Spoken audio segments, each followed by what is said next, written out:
So hello everyone, एक बार फिर से स्वागत है आपका आपके अपने चैनल निम्स में।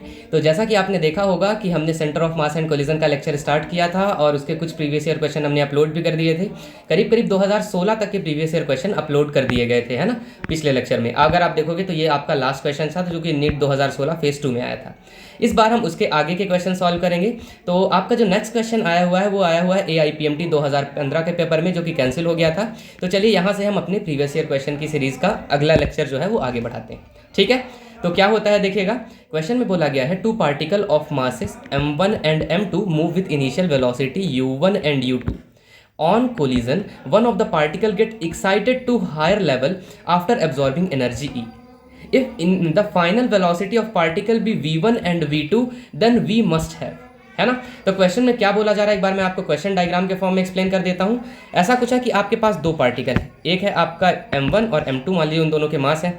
इसका मास m1 है और इसका मास m2 है। ये इनिशियल वेलोसिटी u1 से चल रहा है और दूसरा वाला इनिशियल वेलोसिटी u2 से चल रहा है। आफ्टर कोलिजन क्या होता है, मान लीजिए आपका ये जो m1 पार्टिकल है और ये दूसरा वाला पार्टिकल है वो m2 पार्टिकल है। ठीक है, इसमें होगा क्या कि जब ये कोलाइड करेंगे ना, तो कोलाइड करने के बाद इनमें से कोई एक पार्टिकल, मान लीजिए ये पार्टिकल जो है ये कुछ एनर्जी अब्जॉर्व करेगा और वो चला जाएगा हायर एनर्जी स्टेट में m2।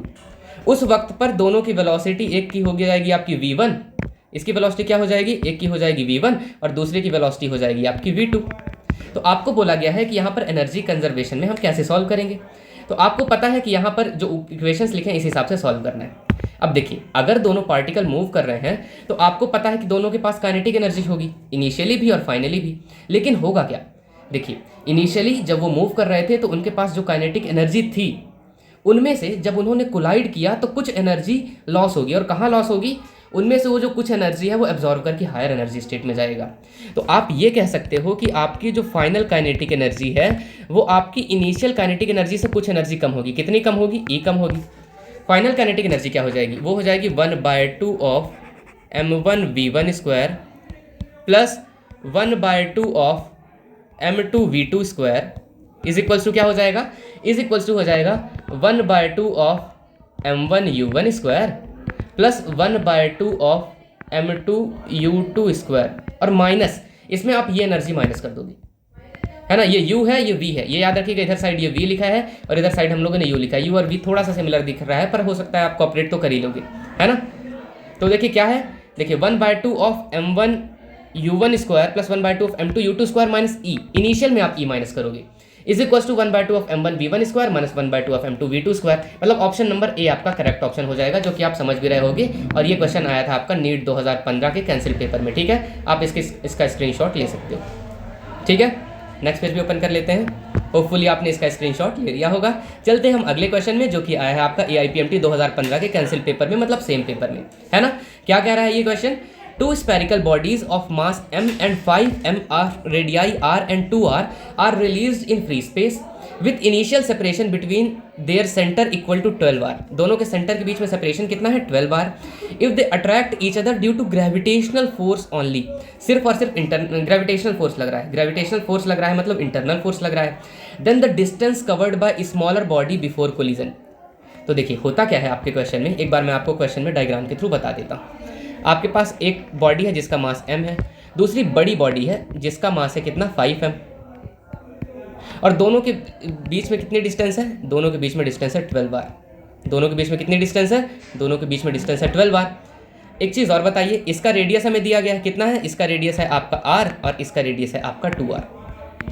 एक बात बताइएगा मुझे, अगर इन दोनों का रेडियस कुछ ऐसा दिया गया है तो आप एक चीज़ फील करोगे कि यहाँ पर ये क्योंकि r है और ये डिस्टेंस अगर इसके सेंटर से देखोगे तो ये डिस्टेंस 2r है, तो ये r और ये 2r अगर कट जाएगा तो ये डिस्टेंस कितनी बचेगी, इन दोनों की सरफेस से डिस्टेंस बचेगी वो बचेगी 9r। अब देखिए, जब ग्रेविटेशनल फोर्स के कारण ये दोनों पार्टिकल करीब जा रहे होंगे तो करीब जाते वक्त दोनों कहाँ पर कोलाइड करने चाहिए, वो दोनों कोलाइड करने चाहिए सेंटर ऑफ मास पे। कहाँ कोलाइड करने चाहिए, सेंटर ऑफ मास पे। तो आपको पूछा जा रहा है कि छोटा वाला पार्टिकल आपका कितना डिस्टेंस कवर करेगा। छोटा वाला पार्टिकल मतलब जो मास m वाला पार्टिकल वो कितनी डिस्टेंस कवर करेगा, ये आपसे क्वेश्चन में बोला जा रहा है ना। तो आपको बताना है कि छोटे वाले डिस्टेंस से सेंटर ऑफ मास की दूरी कितनी है, मतलब distance of centre of mass from particle m is equals to देखिए आपको पता है कि 5m इंटू दोनों के बीच में डिस्टेंस जो कि कितनी है, वो डिस्टेंस है आपकी 9r upon m1 plus m2, m1 plus m2 मतलब m plus 5m, m plus 5m। आगे सॉल्व करते हैं तो क्या हो जाएगा, देखिएगा 5m इंटू 9r क्या हो जाएगा, ये 9 5 45, 45mr अपॉन 6m। आपका m और m कैंसिल आउट हो जाएगा, है ना। जब आपका m से m कैंसिल आउट हो जाएगा तो क्या बचेगा, 45r अपॉन 6। 45r अपॉन 6 अगर आप देखोगे तो अगर आप इसे 3 से काटोगे तो कितना बन जाएगा, 3 से काटोगे तो ये बन जाएगा आपका 15/2r, मतलब इसे आप लिख सकते हो 7/5r। और 7.5r आपके किस ऑप्शन में दिया गया है, चलिए देखते हैं। तो 7.5r आपके दिया गया है ऑप्शन नंबर ए में, जो कि आपका बिल्कुल करेक्ट ऑप्शन हो जाएगा, ऑप्शन नंबर ए। ठीक है, होपफुली समझ पा रहे होगे आप प्रॉपरली इस क्वेश्चन को भी। चलते हैं अगले क्वेश्चन में, ये आप इसके सॉल्यूशन का स्क्रीनशॉट भी ले सकते हो। ठीक है, थोड़ा सा राइटिंग का इशू है क्योंकि सेटअप नया है, हम अगले लेक्चर में जरूर इसे इंप्रूव करने की कोशिश करेंगे। ठीक है, चलिए चलते हैं अगले क्वेश्चन में। अगला क्वेश्चन आया है आपका AIPMT 2014 में। क्या कह रहा है question, the force F acting on a particle of mass m is indicated by force time graph. आपके पास FT ग्राफ है सोन below. The change in momentum, आपको डेल्टा पी की वैल्यू बताना है of the particle over a time interval 0 to 8 second.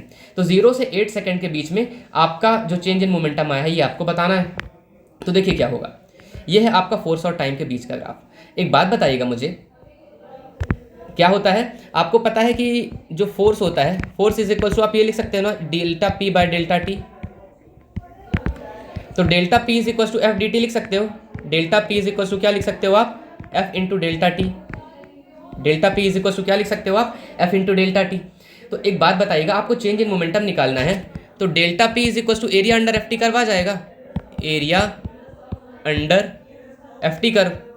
तो अगर आप area under f t curve निकालोगे तो कैसे निकाल लोगे, area under f t curve मतलब कि देखिए, चलिए हम लोग तीनों पूरे कर्व का एरिया निकालते हैं। तो पूरे कर्व का एरिया निकालने के लिए आपको तीनों का सेपरेट एरिया निकालना पड़ेगा। इसे मैं कह देता हूँ, मान लीजिए हो जाएगा A1। इसका एरिया निकालने के लिए मैं कह दूंगा ये हो जाएगा आपका A2। और ये जो तीसरा है इसका एरिया मैं निकाल लेता हूँ A3। ठीक है, अलग अलग ही निकाल लेते हैं। A1 क्या आ जाएगा, 1/2 इंटू बेस कितना है, बेस है आपका 2 और हाइट है आपकी 6, 2 इंटू 6। तो अगर आपका टोटल ओवरऑल भी आ जाएगा 6। A1 की वैल्यू आ गई 6।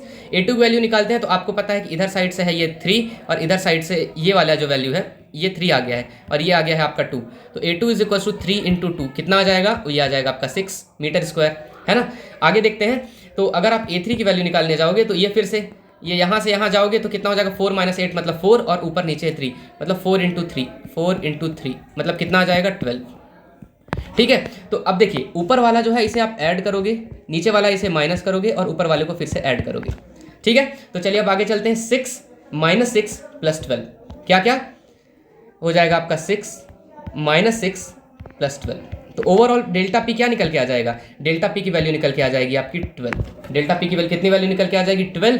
और आपको न्यू निकालना है तो आ जाएगा न्यूटन इंटू सेकंड्स। किस में आ जाएगा, न्यूटन इंटू सेकंड्स में आपका आंसर आ जाएगा। चलिए देखते हैं, newton into seconds, 12 newton into seconds, option number C में दिया गया है।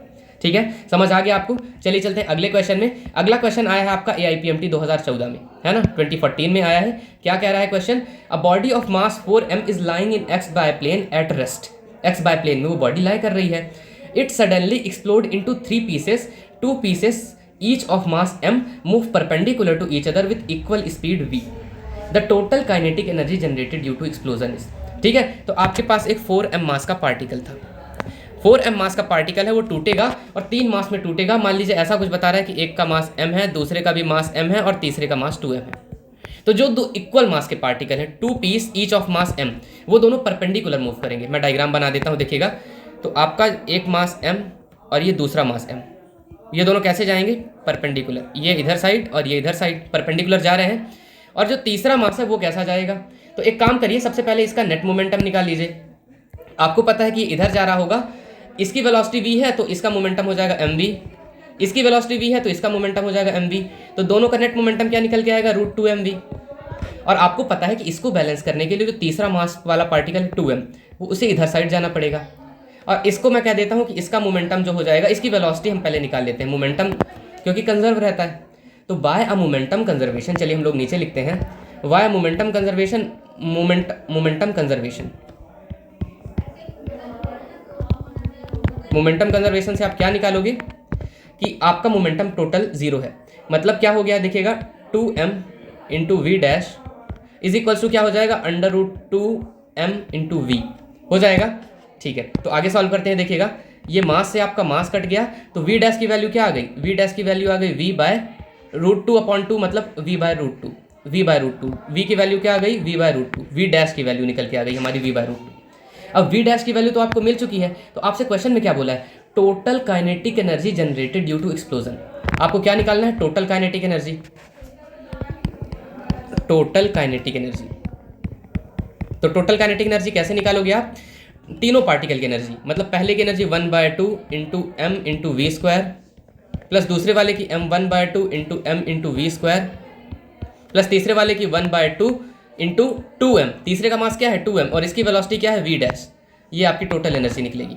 तो क्या हो जाएगा देखिए, हाफ एम वी स्क्वायर बन जाएगा आपका एम वी स्क्वायर प्लस 1/2, देखिए ये 2 तो कट जाएगा, 2 क्या हो जाएगा, कट जाएगा। एक बार हम इसे कट कर देते हैं यहाँ से, तो देखिए ये 2 से आपका ये 2 कट गया, तो m इंटू क्या हो जाएगा, m इंटू वी डैश का स्क्वायर। वी डैश क्या है आपका v/√2, मतलब v/√2 मतलब v²/2, इसकी वैल्यू निकालना है। तो mv² प्लस mv²/2 इज क्या बन जाएगा, 3mv²/2 या फिर 3/2mv² बन जाएगा।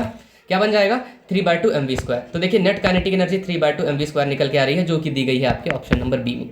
ठीक है, चलिए चलते हैं अगले क्वेश्चन में। अगला क्वेश्चन है आपका नीट 2013 कर्नाटका में। क्या बोल रहा है, a person holding a rifle, mass of person and rifle together is 100 kg। ठीक है, stand on a smooth surface and fires 10 shot horizontally. तो एक पर्सन है, उसके पास एक राइफल है, वो स्मूथ सरफेस पर खड़ा होता है और 10 शॉट शूट कर देता है।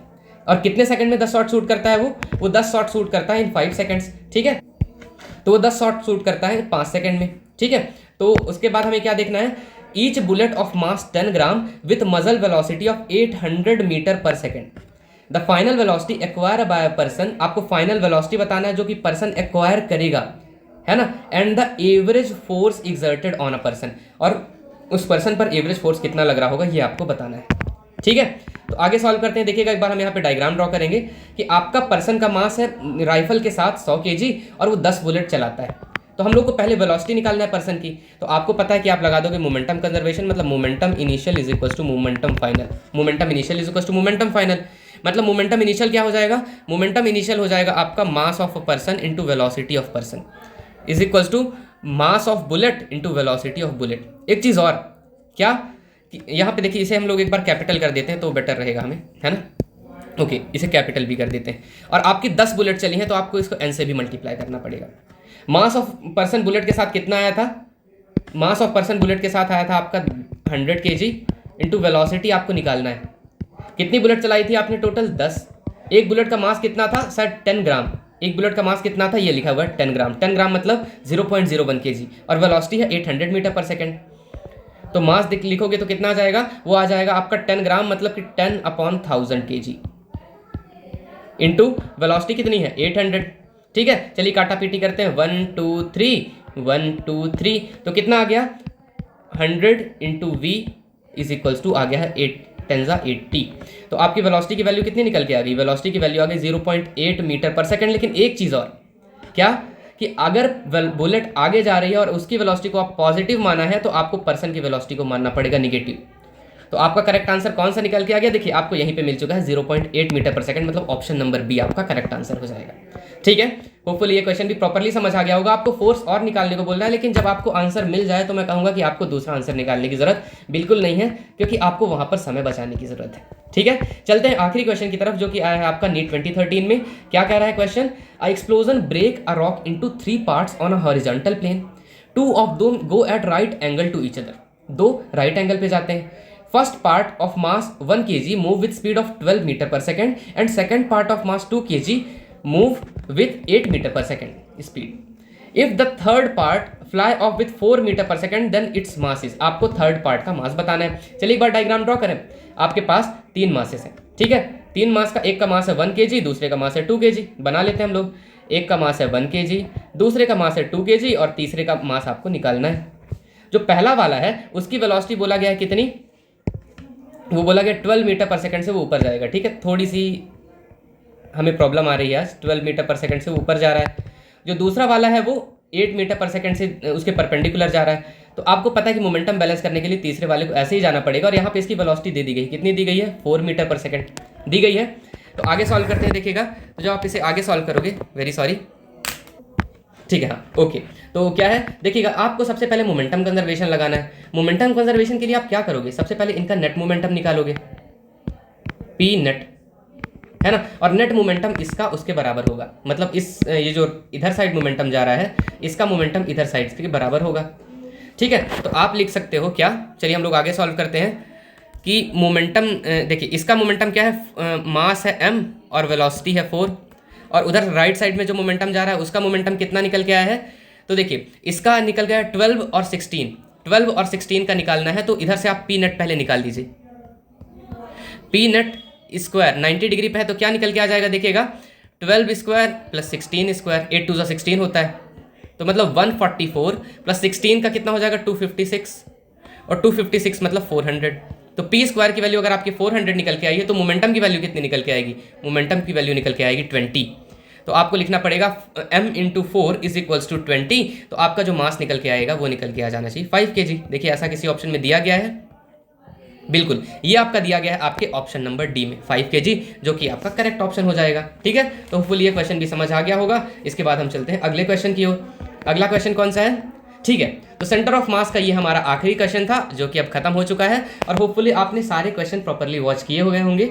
अगर आप ये लेक्चर से ही शुरू कर रहे हो तो इसका एक लेक्चर ऑलरेडी अपलोड हुआ है, और आपको एक बार वो लेक्चर भी ज़रूर देखना चाहिए, क्योंकि वो आपके रिसेंट क्वेश्चन है। हम जब क्वेश्चन करना स्टार्ट करते हैं तो हम लोग 23 से लेकर 2013 तक के सारे क्वेश्चन सॉल्व करते हैं। ठीक है, तो ये था इस लेक्चर के बारे में। इसके अलावा आप अगर कोई भी डाउट हो तो आप इंस्टाग्राम में निम्स का निम्स का चैनल है निम्स 20244, यहाँ पर आप पूछ सकते हो। इसके अलावा अगर आपको कोई पर्सनल डाउट पूछना है तो आप मुझसे भी पूछ सकते हो इन माई इंस्टाग्राम प्रांकुश त्रिपाठी 01001। ओके, इसके अलावा आप जिस चैनल में वीडियो देख रहे हो निम्स बाय डॉक्टर, इसे सब्सक्राइब कर लीजिए। और इसके अलावा और भी कोई डाउट हो, कुछ भी चीज़ें आपको बतानी हो तो आप कमेंट सेक्शन में बता सकते हो।